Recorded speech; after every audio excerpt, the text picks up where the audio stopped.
తెనాలి నుంచి ఈసారి ఎవరు గెలవడానికి ఛాన్స్ ఉంది? వైసీపీ తరపున అన్నా బత్తిన శివకుమార్ గారు పోటీ చేస్తున్నారు. తెలుగుదేశం జనసేన కూటమి తరపున నాదెండ్ల మనోహర్ గారు అయితే పోటీ చేస్తున్నారు.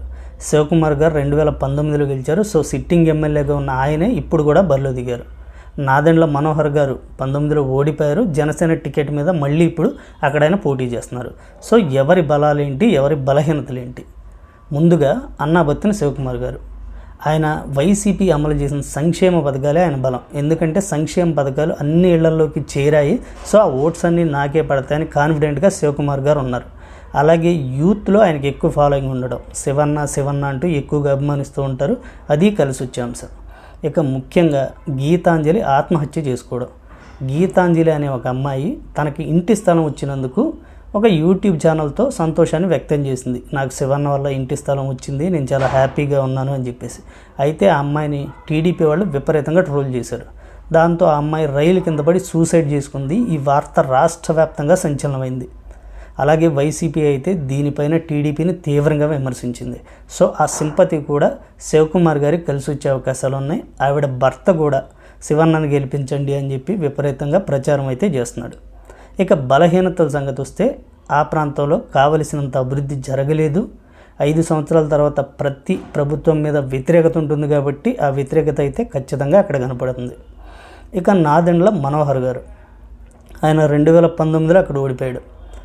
అయితే జనసేన పార్టీ అభ్యర్థిగా బరిలో దిగుతుండడం ఆయనకు బాగా కలిసి వస్తున్న అంశం. కాపు సామాజిక వర్గం బాగా సపోర్ట్ చేస్తుంది. అలాగే పవన్ కళ్యాణ్ అభిమానులు అంటే యూత్లు ఎక్కువ ఉంటారు, వాళ్ళ సపోర్ట్ కూడా ఉంది. సో ఇవి ఆయనకి బాగా కలిసి వచ్చే అంశాలు. ఇక ఆయన బలహీనతలు, 2019లో ఓడిపోయి ఉండడం ఆయనకి మైనస్. అలాగే వాటిని అన్నిటికంటే పెద్ద మైనస్ ఏంటంటే ఆలపాటి రాజేంద్ర ప్రసాద్ గారి వర్గం ఆయనకి పూర్తిగా సపోర్ట్ చేయకపోవడం. ఎందుకంటే ఆలపాటి రాజేంద్ర ప్రసాద్ గారికి టీడీపీ టికెట్ అక్కడ ఇస్తుందని భావించారు. సో ఇవ్వకపోవడంతో రాజా గారు బాగా అలిగారు. అయినా సరే ఆయన్ని బుజ్జగించారు. అయినా ఆయన ఒప్పుకోలేదు. సో చివరికి గుంటూరు వెస్ట్ కానీ గుంటూరు ఎంపీ కానీ ఇస్తారని చివరి వరకు చూశారు. ఆ 2 సీట్లు కూడా ఆయనకి ఇవ్వకపోవడంతో ఆయన తీవ్రంగా హట్ అయ్యారు. తెలుగుదేశం వాళ్ళు అయితే దగ్గరికి పిలిపించుకొని మాట్లాడారు, బుజ్జగించారు. గెలిచాక ఎమ్మెల్సీ ఇస్తాం, మినిస్ట్రీ చేస్తామని చెప్పారు. ఓకే, వాటన్నిటికీ సరే అని చెప్పి రాజా గారు వచ్చారు.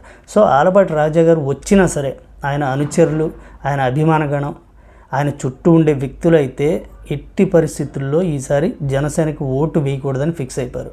సో ఓటు బదిలీ, జనసేన నుంచి టీడీపీకి ఓటు బదిలీ జరిగినా జరగకపోయినా రాజా గారికి అక్కడ నష్టం లేదు, ఒకవేళ రాజా గారు పోటీ చేస్తుంటే. కానీ ఇక్కడ టీడీపీ నుంచి జనసేనకి ఓటు బదిలీ ఖచ్చితంగా జరగాలి. జరిగితేనే అక్కడ నాదెండ్ల మనోహర్ గారు గెలవడానికి అవకాశం ఉంది. ఎందుకంటే 2019లో జనసేన అభ్యర్థిగా దిగిన నాదెండ్ల మనోహర్ గారికి కేవలం 25,000 ఓట్లు వచ్చాయి. రాజా గారికి 77,000 ఓట్స్ వచ్చినాయి. సో ఓటు ట్రాన్స్ఫర్ ఇక టీడీపీ నుంచి జనసేనకి సవ్యంగా జరిగితేనే అక్కడ నాదెండ్ల మనోహర్ గారు గెలవడానికి ఛాన్స్ ఉంది. సో ఆ పరిస్థితి అయితే గ్రౌండ్ లెవెల్లో లేదు. తెనాలి మొత్తం ఇదే టాక్ వినపడుతుంది. రాజా గారి అనుచరులు, అభిమానులు, ఆయనకి ఓటు బ్యాంక్గా ఉన్నవాళ్ళు ఖచ్చితంగా మనోహర్ గారికి ఓటేసే అవకాశాలు అయితే అక్కడ కనపట్లేదు. దీంతో ఎట్టి పరిస్థితుల్లోనూ తెనాలి నియోజకవర్గం నుంచి అన్నా బత్తిన శివకుమార్ గారు ఖచ్చితంగా గెలవబోతున్నారు. కేవలం ఆలపాటి రాజా గారి వర్గం, ఆలపాటి రాజా గారు సపోర్ట్ చేస్తున్నారు. కానీ ఆయన వర్గం, ఆయన అభిమానించేవాళ్ళు, ఆయన కొద్దిగా టీడీపీలో అన్యాయం జరిగిందని భావించేవాళ్ళు మనోహర్కి అయితే సపోర్ట్ చేయట్లేదు. సో మనోహర్ గారికి ఇది మైనస్గా మారుతుంది. ఇదే ఇష్యూ బత్తిన శివకుమార్ గారికి, అన్నా బత్తిన శివకుమార్ గారికి కలిసి వస్తుంది. సో తెనాలి నుంచి అన్నా బత్తిన శివకుమార్ గారు అయితే మంచి మెజారిటీతోనే గెలవబోతున్నారు.